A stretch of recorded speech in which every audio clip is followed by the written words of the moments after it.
Targeted attack हुआ है कश्मीर कुलगांव में, जहां पे एक आदमी को टेररिस्ट के द्वारा मार गिराया। तमाम कोशिशों के बावजूद पिछले 7 महीने से टारगेटेड किलिंग्स हो रही हैं कश्मीर में लोकल माइनॉरिटीज़ के खिलाफ और माइग्रेंट लेबर के खिलाफ। इसकी 2 मुख्य वजह हैं। सबसे पहला, जो मिलिटेंट्स हैं वो साफ तौर पे इशारा कर रहे हैं कश्मीरी पंडित्स को कि आप कश्मीर में वापस ना आइए, आपकी जान के लिए ज़बरदस्त खतरा होगा।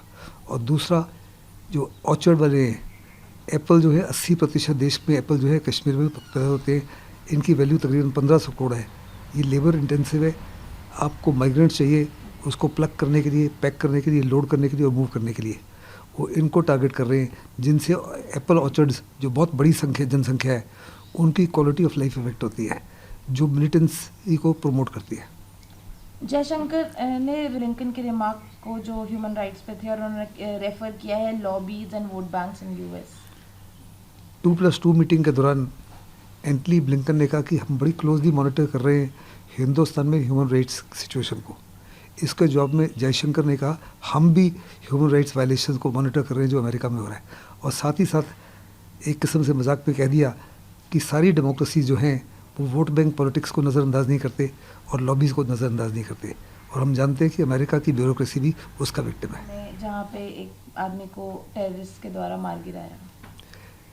तमाम कोशिशों के बावजूद पिछले 7 महीने से टारगेटेड किलिंग्स हो रही हैं कश्मीर में लोकल माइनॉरिटीज़ के खिलाफ और माइग्रेंट लेबर के खिलाफ। इसकी 2 मुख्य वजह हैं। सबसे पहला, जो मिलिटेंट्स हैं वो साफ तौर पे इशारा कर रहे हैं कश्मीरी पंडित्स को कि आप कश्मीर में वापस ना आइए, आपकी जान के लिए ज़बरदस्त खतरा होगा। और दूसरा, जो ऑर्चर्ड वाले हैं, एप्पल जो है 80% देश में एप्पल जो है कश्मीर में पैदा होते हैं, इनकी वैल्यू तकरीबन 1500 करोड़ है। ये लेबर इंटेंसिव है। आपको माइग्रेंट चाहिए, उसको प्लग करने के लिए, पैक करने के लिए, लोड करने के लिए और मूव करने के लिए वो इनको टारगेट कर रहे हैं, जिनसे एप्पल ऑर्चर्ड्स जो बहुत बड़ी जनसंख्या है उनकी क्वालिटी ऑफ लाइफ इफेक्ट होती है, जो मिलिटेंसी को प्रमोट करती है। जयशंकर ने ब्लिंकन के रिमार्क को जो ह्यूमन राइट्स पे थे और उन्होंने रेफर किया है lobbies and vote banks in US.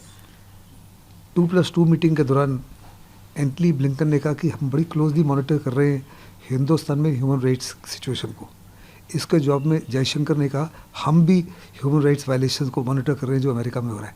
और साथ ही साथ एक किस्म से मजाक में कह दिया कि सारी डेमोक्रेसी जो हैं वो वोट बैंक पॉलिटिक्स को नज़रअंदाज नहीं करते और लॉबीज़ को नज़रअंदाज नहीं करते। और हम जानते हैं कि अमेरिका की ब्यूरोक्रेसी भी उसका विक्टिम है। Thank you sir.